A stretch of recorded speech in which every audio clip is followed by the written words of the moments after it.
Cada dia rebem milers de senyals gràfiques, a vegades sense ni tan sols adonar-nos-en. Aquestes senyals volen representar la realitat i tenen significats que hem anat interioritzant al llarg del temps. Però el disseny gràfic no és neutral. D'una banda, pot ser un reflexe de la realitat existent. Quan hi ha desigualtats, la representa. Però també pot ser l'element impulsor.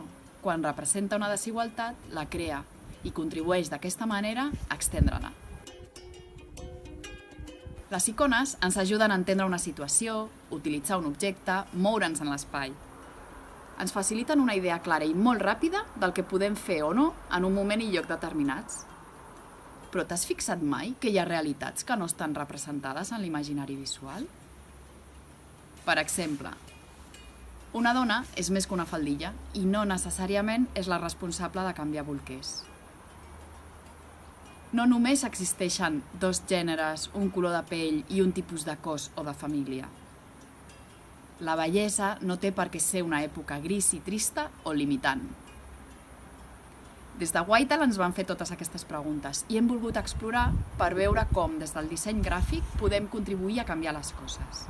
Juntament amb l'associació Matriu ens hem qüestionat com representar les persones des d'una mirada respectuosa amb la diversitat, inclusiva i que visibilitzi i reconegui les diferents realitats de la societat actual.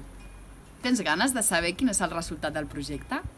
Descobreixeu-ho a la nostra web.